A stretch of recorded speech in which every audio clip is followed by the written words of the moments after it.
84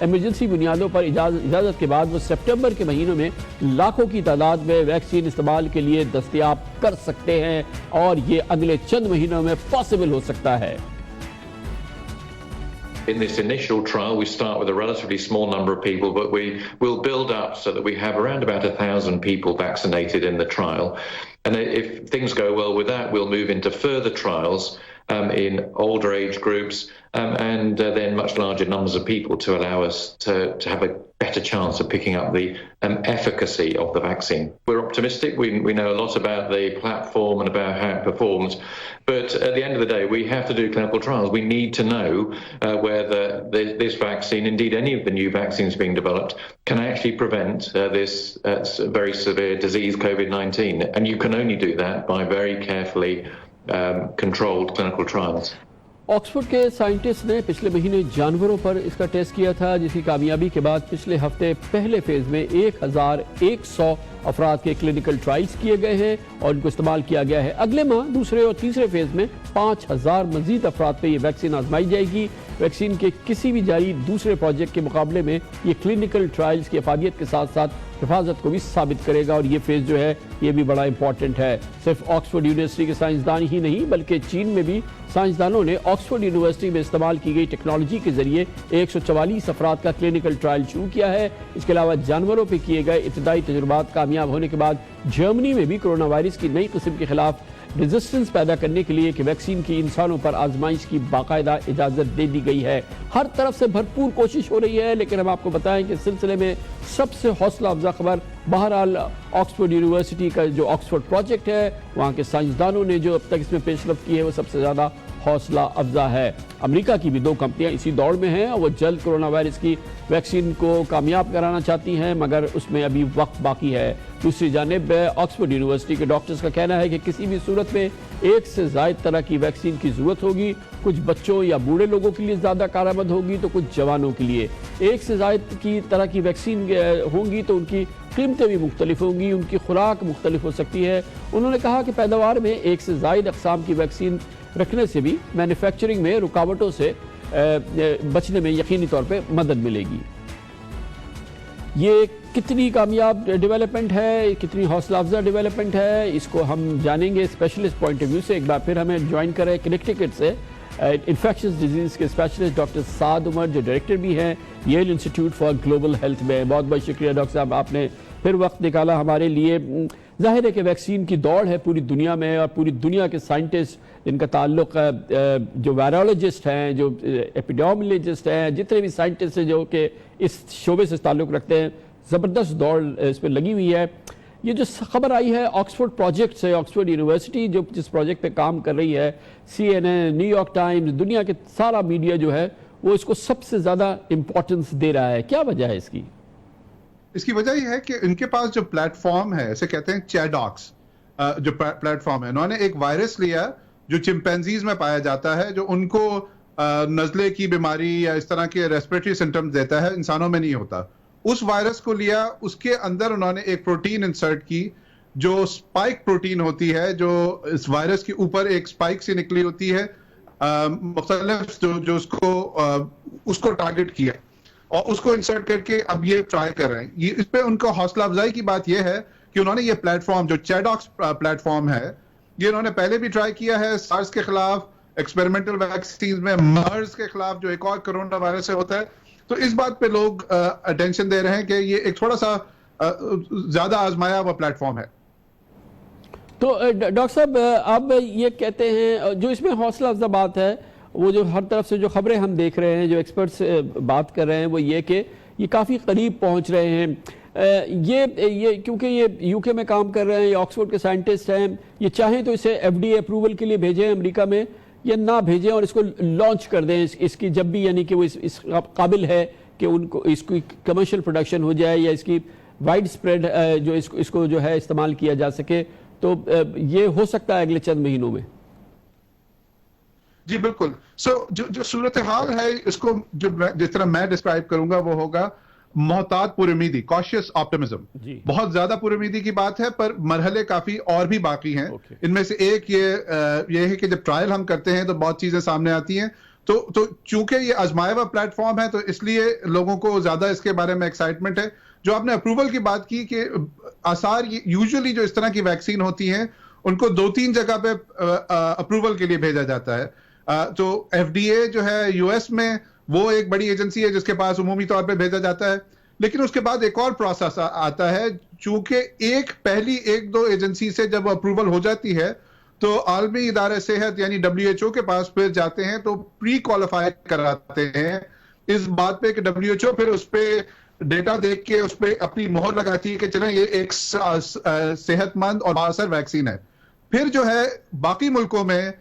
پھر اس کا اپروول کا جو راستہ ہے وہ بہت زیادہ آسان ہو جاتا ہے, کیونکہ 1-2 ملکوں نے دیکھا ہوتا ہے, WHO نے دیکھا ہوتا ہے, تو پھر زیادہ تر ملک اتنا ڈیٹیل ریویو نہیں کرتے, پھر وہ سپیڈ اپ ہو جاتا ہے. ڈاکٹر صاحب یہ فرمائیے گا کہ یہ تو ایک ہے, اس کے علاوہ بھی دنیا میں بڑی ایفرٹ ہو رہی ہے, جرمنی میں بڑی ایفرٹ ہو رہی ہے, چائنا میں ہو رہی ہے, US میں جیلیٹ کمپنی نے کی مگر شاید وہ اتنی کامیاب نہیں ہوئی, لیکن US میں اور بڑی ایفرٹس ہو رہی ہیں. کوئی اور ہے جو یہ ایفرٹس میں جس میں کوئی پرومس نظر آ رہا ہو؟ دیکھیں تقریباً 7 سے لے کر 9 جو پروڈکٹس ہیں ان میں زیادہ جو ایڈوانس لیول پہ ہیں کہ جن میں امید نظر آ رہی ہے, اور اس میں سب سے بڑی حوصلہ افزا بات یہ ہے کہ جتنا زیادہ آپ کا ڈینومینیٹر ہوگا, جتنا زیادہ آپ کے پاس جو ایڈوانس پروڈکٹس ہوں گی, اتنا زیادہ آپ کا چانس ہے کہ 1 یا 2 یا 3 ان میں سے سامنے آئیں گے کہ جس کو دنیا بھر میں اسکیل اپ کیا جا سکے. فار ایگزامپل ایک ہے mRNA ویکسین ہے جو سب سے شروع میں شروع ہوئی تھی, وہ ابھی بھی ٹرائل میں جا رہی ہے. اس کے ابھی تک تو آثار حوصلہ افزا ہیں لیکن کافی مرحلے باقی ہیں. ایک اور جو چیز کی گئی ہے اس چیز کو دیکھتے ہوئے ایک تھوڑی سی پرانی ٹیکنالوجی کو بھی انہوں نے اس مکس میں ڈالا ہے, جو ایک ہمارے ہاں ہیپیٹائٹس بی کی پاکستان میں بھی استعمال ہوتی ہے ویکسین, وہ کہتی ہے ریکامبیننٹ ویکسین. ایک جو پروڈکٹ اس ٹیکنالوجی کو اپنا رہے ہیں کیونکہ وہ ٹرائیڈ اینڈ ٹیسٹڈ ہے, تو جہاں نئی ٹیکنالوجی, جہاں مڈ لیول طور پہ نئی ٹیکنالوجی, اسی طرح تھوڑی پرانی ٹیکنالوجی کو بھی اس مکس میں ڈالا گیا ہے تاکہ اگر نئی ٹیکنالوجی اتنی زیادہ سامنے نہ آئے سکسیس کے لحاظ سے, تو تھوڑی ٹرائیڈ اینڈ ٹیسٹڈ ٹیکنالوجی کو بھی آزمایا جائے. تو سب سے حوصلہ افزا بات یہ ہے کہ ایک ویرائٹی آف ٹیکنالوجیز کو استعمال کیا جا رہا ہے ویکسین ڈیولپ کے لیے. Thank you so much. Doctor Saad Umar ہمارے ساتھ موجود تھے, director Yale global institute of health, specialist ہیں ایپیڈیمیولوجی کے اور ان تمام امور سے جن کا تعلق ہے اس وائرس کے ساتھ ہے. خبر سے بریک لیتے ہیں, اس دوران آپ نیوز ہیڈ لائن دیکھیں گے. ہم واپس آئیں گے تو پاکستان میں کووڈ-19 یعنی کرونا وائرس کے جو اثرات, جو اس کی چیلنجز پیدا کیے ہیں پاکستان کی معیشت کے لیے, کاروبار کے لیے, اس کا حل کیا ڈھونڈا جا رہا ہے, حکومت کے پاس روڈ میپ کیا ہے, بجٹ میں کیا آئے گا, اور کیا پاکستانیوں کے لیے, کاروبار کے لیے, معیشت کے لیے ہمارے پاس اس کا خاکہ ہے, وہ ہمارے ساتھ شیئر کریں گے وزیر اعظم کے معاون برائے finance and revenue doctor Hafeez شیخ ایک چھوٹے سے وقفے کے بعد.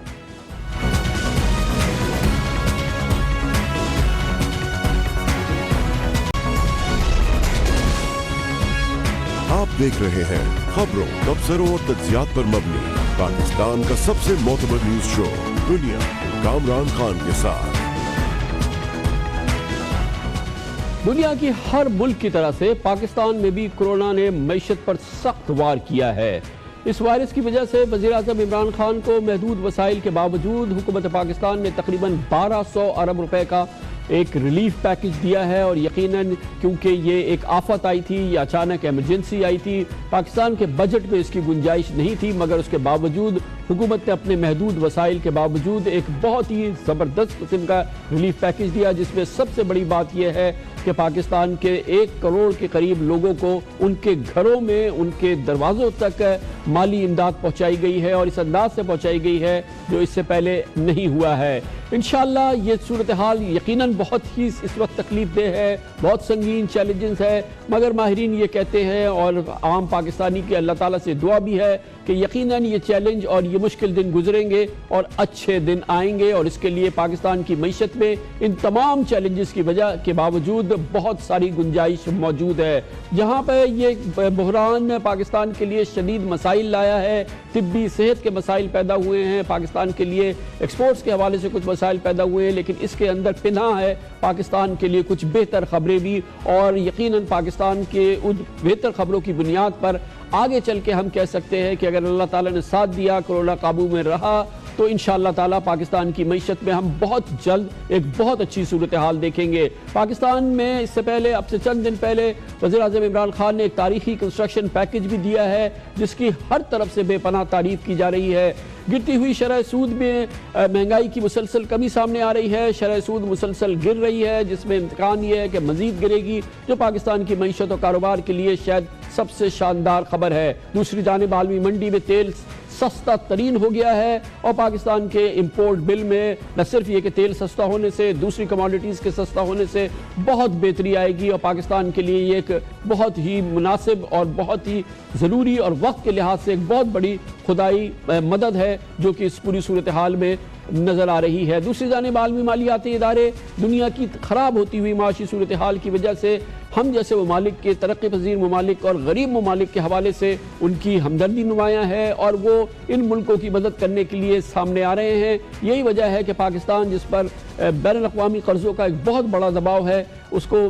واضح اشارے مل رہے ہیں کہ جو دنیا کے بڑے ممالک ہیں یا مالیاتی ادارے ہیں وہ اس پورے ماحول کو بہت ہی ہمدردانہ دیکھ رہے ہیں, جو پاکستان کے لیے یقیناً ایک بہت ہی ایک سہل خبر ہے. اسی دوران ایک بہت بڑا چیلنج جو سامنے آ رہا ہے جس سے بنے گا پاکستان کا آگے کا راستہ وے فارورڈ, اور وہ یہ ہے کہ آئندہ چند ہفتوں میں وفاقی بجٹ پیش ہونا ہے جو ایک بہت بڑا چیلنج ہے وزیر اعظم کی معاشی ٹیم کے لیے اور وزیر اعظم کی حکومت کے لیے. یہ کرونا بجٹ ہوگا اور یہ آ رہا ہے اس وقت جب گزشتہ سال جب پاکستان میں ٹیکسز کا ٹارگٹ 5,500 ارب رکھا گیا تھا, اس میں کرونا کی وجہ سے بے پناہ کمی آئی ہے. تقریباً 1,500 ارب روپے کی اس میں کمی کا امکان ہے اور اس کمی کے ساتھ نئے سال کا بجٹ تشکیل دیا جا رہا ہے جو یقیناً ایک جوئے شیر لانے سے کم نہیں ہے کہ اس پورے ماحول میں کیسے ایک مستحکم بجٹ بنایا جائے جو معیشت کو بھی چلائے, جو کاروبار کو بھی چلائے, جو حکومت کی آمدن کو بھی برقرار رکھے اور پھر پاکستان میں دستاویزی معیشت کا جو ایک سفر شروع ہوا ہے اس میں کمی نہ پیدا ہو. یہ بہت سنگین معاملات ہیں, سنگین چیلنجز ہیں. اس کے لیے ہم نے آج دعوت دی ہے اس پہ گفتگو کرنے کے لیے. وزیر اعظم کی معاشی ٹیم کے کپتان ہیں اور بہت ہی مستعدی سے پچھلے 1.5 سال سے پاکستان کی معیشت کو ایک اپیہ چلا رہے ہیں, اس کو اسٹیئر کر رہے ہیں. ہمیں جوائن کر رہے ہیں وزیر اعظم کے مشیر خاص برائے finance and revenue doctor Abdul Hafeez شیخ. بہت بہت شکریہ ڈاکٹر صاحب, آپ نے انتہائی مصروفیت سے اپنا وقت نکالا ہے. ہم جس وقت بات کر رہے ہیں یقیناً ایک کرونا ماحول ہے پوری دنیا میں چھایا ہوا ہے, پاکستان کو بھی سنگین بحران کا سامنا ہے. آپ اس پورے ماحول کو ڈاکٹر صاحب فرمائیے گا کہ آپ کو اس میں جو پاکستان کی معیشت کو سب سے بڑے چیلنجز ہیں وہ کیا دکھتے ہیں, اس کی ڈاؤن سائڈز کیا ہیں اور اس کی اپ سائڈز کیا ہیں. پہلے میں چاہوں گا کہ اگر آپ مختصراً ہمیں ڈاؤن سائڈز بتا دیں. جی کامران خان صاحب بہت بہت شکریہ. دیکھیں کرونا وائرس کے بارے میں بات کرنے سے پہلے میں آپ کو یہ بتاؤں کہ ہماری جو معیشت تھی کرونا وائرس سے پہلے کس انداز میں ایک مستحکم اور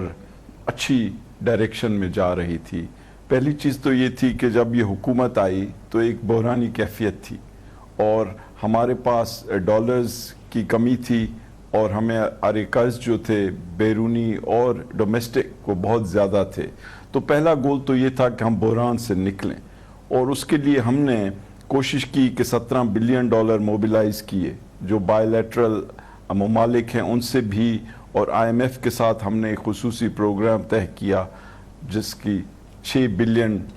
فائنینسنگ ہمیں ملی, اور اس کے ساتھ ہی world bank, Asian development bank اور انٹرنیشنل کمیونٹی ہمارے ساتھ کھڑی ہوئی اور ہم نے اپنی جو پالیسیز تھی ان کو اس انداز میں آگے لے گئے کہ حکومتی اخراجات کو بہت سختی سے ہم نے کنٹرول کیا اور ہم نے اسٹیٹ بینک سے زیرو بوروئنگ کی, ہم نے کوئی سپلیمنٹری گرانٹ نہیں دی, ہم نے ملٹری کا بجٹ بھی فریز کیا یعنی منجمد کیا, ہم نے سویلین بجٹ کو 40 ارب کم کیا اور ہم نے فقط 2 جگہ پہ پیسے جو ہیں دیے.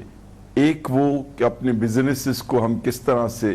مراعات دیں کہ وہ ایکسپورٹس کر سکیں, اور دوسرا جو ہمارے کمزور ترین طبقے ہیں ان کے لیے ہم نے ایک تاریخی پیکیج دیا 180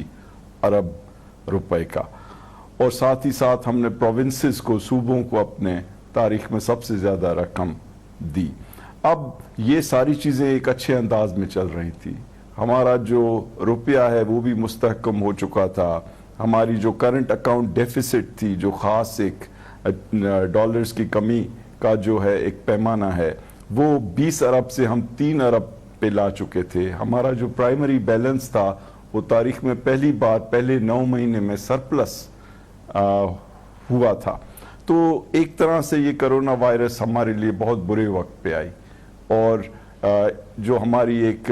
اچھی ڈائریکشن، اچھی سمت تھی جس میں ہماری معیشت جا رہی تھی، اس کو دھچکا لگا ہے. اب اس کے دیکھیں اثرات کیا ہیں. پہلی چیز تو یہ ہے کہ کرونا وائرس نے دنیا میں تقریباً کوئی 30 لاکھ لوگوں کو ابھی تک متاثر کیا ہے، اور کوئی 2 لاکھ لوگ جو ہیں ان کی ڈیتھ بھی ہوئی ہے. پاکستان میں تقریباً 15,000 لوگ متاثر ہوئے ہیں، تقریباً 300 ڈیتھس ہوئی ہیں، اور ملک کے مختلف حصوں میں ایک طرح کا لاک ڈاؤن ہے یا اکنامک ایکٹیویٹی میں کمی آئی ہے. اب آپ یہ سوچیں کہ اس سے کیا کیا چیزیں ہیں جو نیگیٹیولی متاثر ہو رہی ہیں. پہلی چیز تو جو گلوبل اکانومی ہے، یعنی ساری دنیا کی جو معیشت ہے، اس میں کوئی 3% کانٹریکشن ہوگی. اس کا مطلب ہے کہ ہمارے ایکسپورٹس جو ہیں ان کی ڈیمانڈ میں کمی ہوگی. دوسری جانب جو ہمارے ریمیٹنسز ہیں، ہمارے لوگ ایسے ملکوں میں کام کر رہے ہیں جیسے US ہے، UK ہے، یا گلف کے ممالک ہیں، خلیج کے ممالک، جہاں پر اکنامک ایکٹیویٹی بہت کم ہوئی ہے، اور اس شدید کمی کی وجہ سے ان کی جو مالی حیثیت ہے وہ متاثر ہوگی، اور ہماری جو ریمیٹنسز ہیں اس میں کمی آئے گی. پھر ہماری جو ٹیکس کلیکشن ہے، جو بہت ہی ایک ضروری چیز ہے اس ملک کی خودداری کے لیے اور اس ملک کے لوگوں کو وہ چیزیں مہیا کرنے کے لیے جو ان کی ضرورت ہیں، خصوصی طور پہ پینے کا پانی، رہنے کی جگہ ہیں، میونسپل سروسز، صحت، تعلیم، نیشنل سیکیورٹی، پولیس سروسز،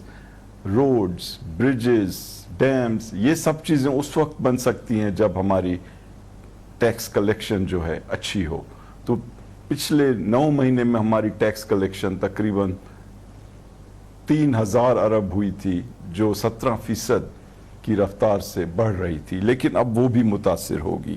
پھر ایکسپورٹس، جس کو بڑھانے کے لیے ہم نے بہت مراعات دی تھی اپنے بزنس کو، اور 5 سال میں وہ نہیں بڑھی تھی ایکسپورٹس، لیکن اب وہ بڑھنا شروع ہوئی تھی، اور ان کو بھی ایک طرح سے یہ نیگیٹیولی متاثر ہوگا. تو جو اس وقت اندازہ لگایا جا رہا ہے مختلف ایسٹیمیٹ سے، تو ہم یہ سمجھتے ہیں کہ ہماری اکانومی، جو ٹوٹل اکانومی ہے جس کو GDP بھی کہا جاتا ہے، وہ 3% بڑھنے جا رہی تھی، لیکن اب اندازہ یہ ہے کہ یہ 1 سے 1.5% کانٹریکٹ ہوگی بڑھنے کے. تو اس کی وجہ سے یقیناً جو آپ نے یہ تصویر دکھائی ہے، یہ اس میں کوئی شک نہیں ہے، بہت ہی سخت ترین چیلنجز ہیں. مگر عجب ماحول ہے دنیا کے، ہم ان چند ملکوں میں شامل ہیں جو اس کرونا کے کچھ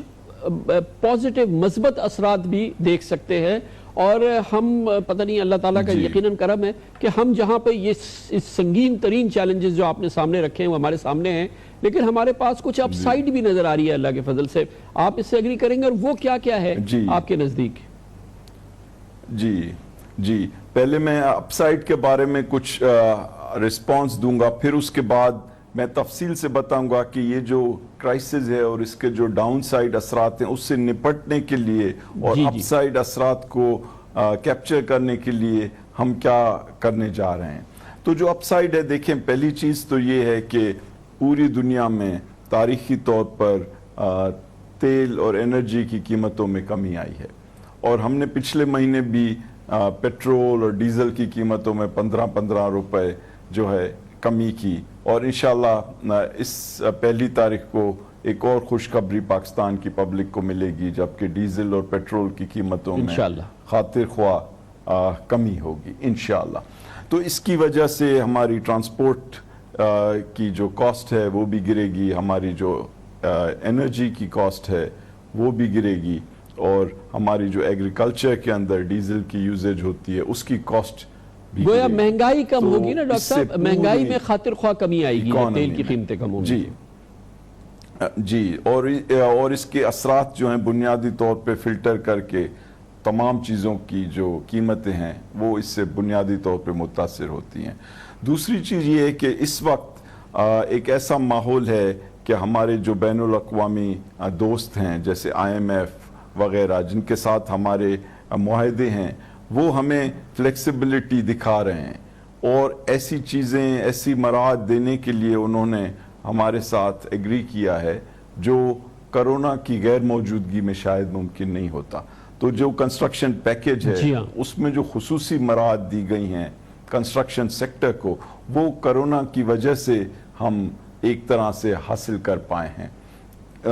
دوسری جانب یہ ایک ایسا موقع ہے ہر ملک کو ہے لیکن پاکستان کو خصوصی طور پہ ہے کہ ہم یہ آنے والے 2-4 مہینے جو ہیں اس میں کیا ایسی مشکل چیزیں کر ڈالیں جو ادروائز ہم نہیں کر پائے ہیں,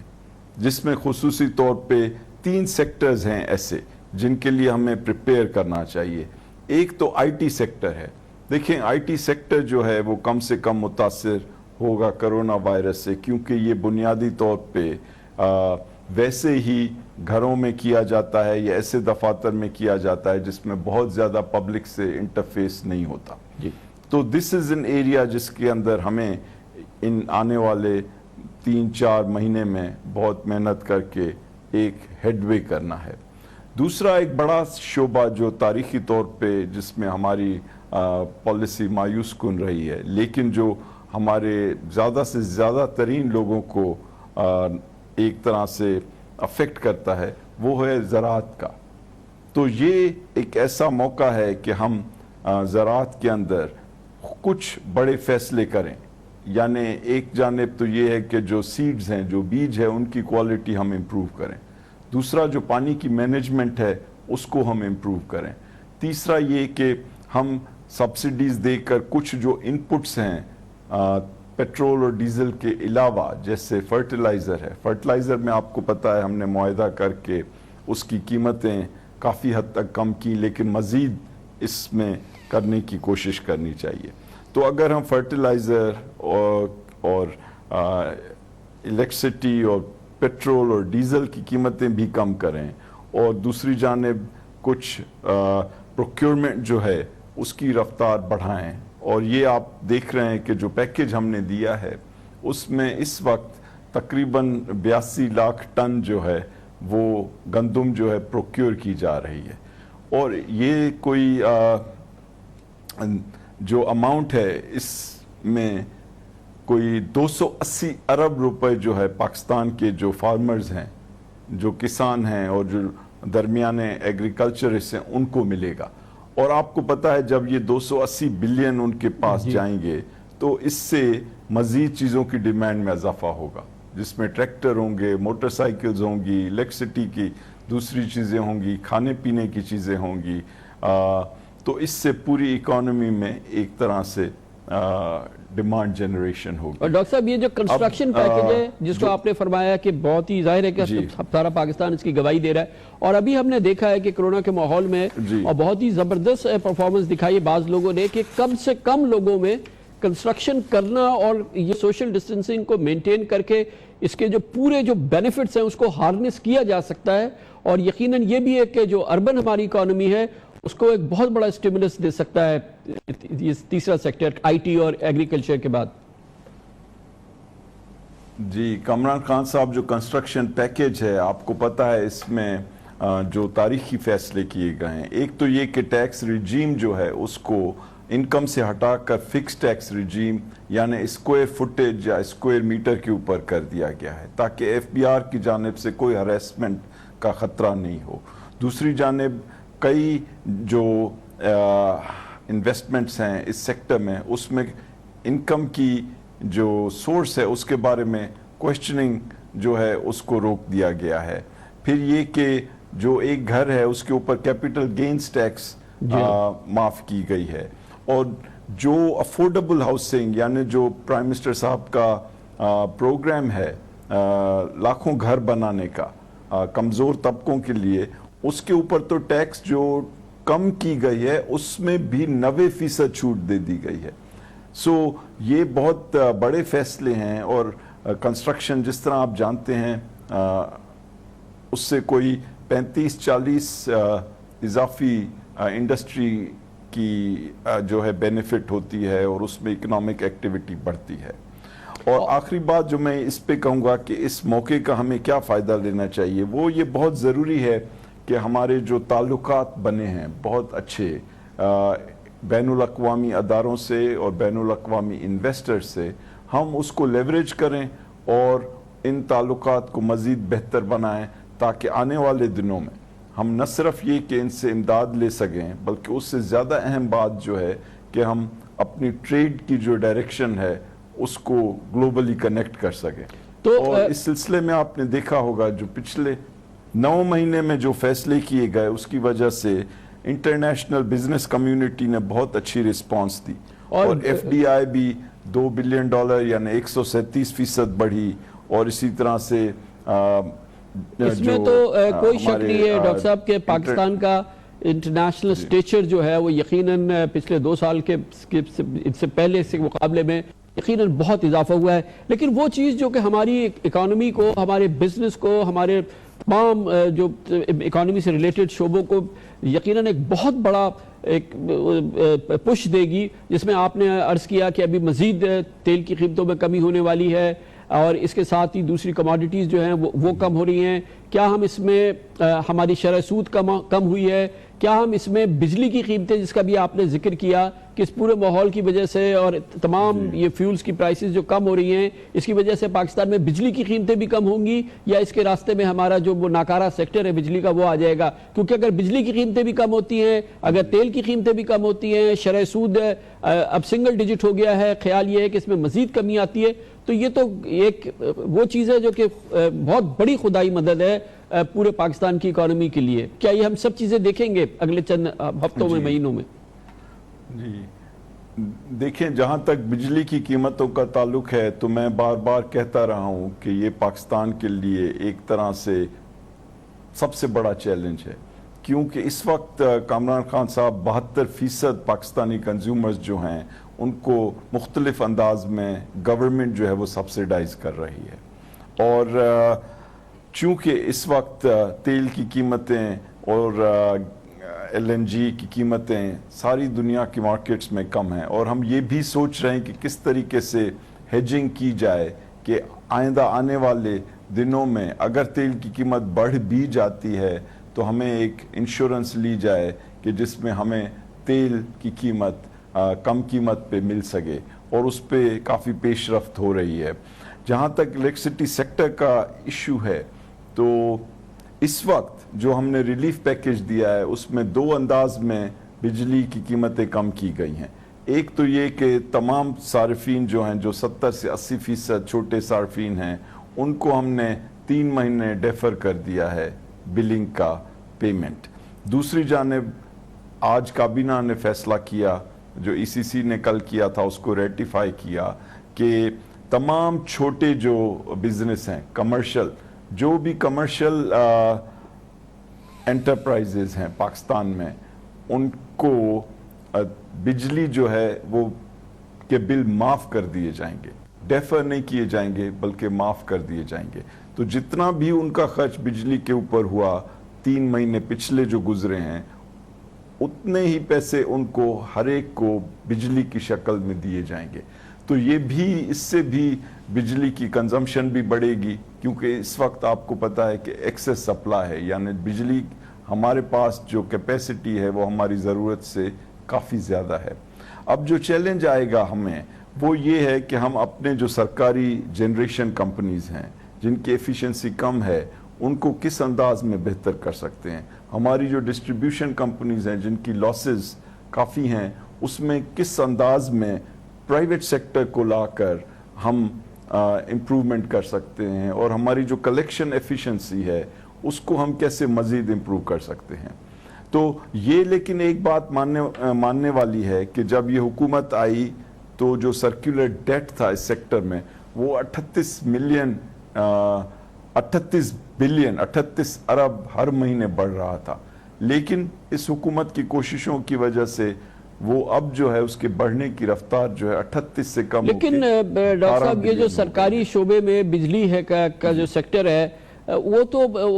اس میں تو کچھ نہیں ہوا ہے پچھلے 18 مہینے میں، دوسری جگہوں پہ بہت کچھ ہوا ہے، لیکن یہ تو شعبہ جو ہے یہ تو کہ ناکامی کی تصویر ہے. یہ جینکوز اسی طرح سے بلیڈ کر رہی ہیں، یا آپ کے جو بجلی کے کارخانے ان کی انیفیشنسیز وہی ہے، آپ کے جو ایریئرز ہیں وہ ویسے کے ویسے ہی کھڑے ہیں، اور جو لیکیجز ہیں وہ اپنی جگہ کھڑی ہیں. اگر یہ سرکاری شعبے میں بجلی کا جو سیکٹر ہے اس میں اصلاحات آتی ہیں پچھلے 18 مہینے میں، اور قابل ذکر اصلاحات آتی، تو آج ہم اس صورتحال میں نہیں ہوتے. آج ہم اپنے صارف کو جو دنیا کی مہنگی ترین بجلی خرید رہا ہے، اور اس پورے ماحول میں ہم اس کی قیمت آدھی نہیں تو 1/4 تو کم کر ہی دیتے ہیں. دیکھیں میرے خیال میں اس شعبے میں کافی بہتری آئی ہے، لیکن جو بیس تھی، جو خرابیوں کی بیس ہے، اتنی زیادہ ہے کہ یہ واضح طور پہ شاید نظر نہیں آ رہی ہو. دوسرا یہ کہ کئی پرانے کانٹریکٹس ہیں جس کے تحت جو را مٹیریل ہے ان کا وہ طے ہے، تو یہ بھی ایک طرح سے دقت بنی ہوئی ہے. پھر کچھ ایسے کانٹریکٹس ہیں مختلف آئی پی پیز کے ساتھ جن کے بارے میں بھی آپ کو پتہ ہے کہ اس میں تو ڈاکٹر صاحب اب ان سے ایک رپورٹ آئی ہے، ان سے بات چیت شروع ہوئی ہے. Do you see light at the end of the tunnel کہ آئی پی پیز کے ساتھ بہرحال کچھ لے دے کی بنیاد پہ کوئی کہیں جا کے یہ معاملہ سیٹل ہونا تاکہ ہم آگے بڑھیں؟ آپ کو کچھ اس میں ٹھوس امید نظر آتی ہے؟ جی دیکھیں، میں یہ جانتا ہوں کہ پرائم منسٹر صاحب اس وقت الیکٹرسٹی کے شعبے کو سب سے زیادہ ترجیح دے رہے ہیں، اور کافی ایفرٹ ہو رہا ہے کہ اس کے ملٹیپل جو ایشوز ہیں ان کو ٹیکل کیا جائے، جس میں ڈسٹریبیوشن کمپنیز اور جینکوز کی امپرومنٹ، جس میں ایک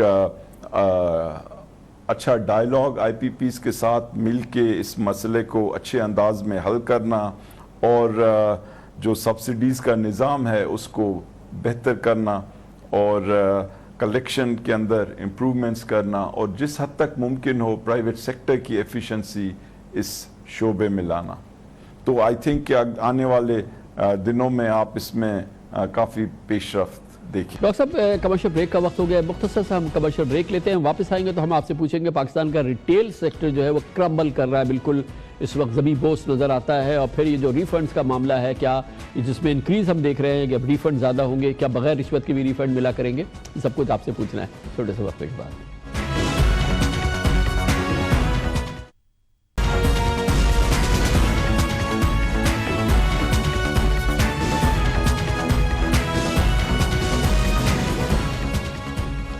ویلکم بیک. پاکستان کی معیشت کو، کاروبار کو کووڈ-19 یعنی کرونا وائرس سے چیلنجز، اس سے نمٹا کیسے جائے گا، اس کو شکست کیسے دی جائے گی، اور معیشت کاروبار کیسے آگے بڑھے گا، اس کی یہ روڈ میپ ہمارے ساتھ شیئر کر رہے ہیں وزیر اعظم کے ایڈوائزر برائے فائنانس اور ریونیو ڈاکٹر عبدالحفیظ شیخ. ڈاکٹر صاحب اب جو کرونا کا جو ہم پہ بہت ہی نیگیٹو اثرات ہوئے ہیں، وہ پاکستان کا ایک جو سیکٹر ہے ریٹیل سیکٹر، یعنی کہ جو کہ بالکل پاکستانی برانڈز ہیں یا جو پاکستانی اسٹف ہے جو کہ یہاں پہ بکتا تھا، پھر اس پہلے ہی وہ بہت شدید دباؤ میں تھا، کیونکہ جب یہ سیلز ٹیکس آیا، پوائنٹ آف سیلز وغیرہ انٹروڈیوس کیے گئے، تو یہ جو ہمارا برانڈڈ ریٹیل سیکٹر ہے جو کہ آرگنائز ٹیکس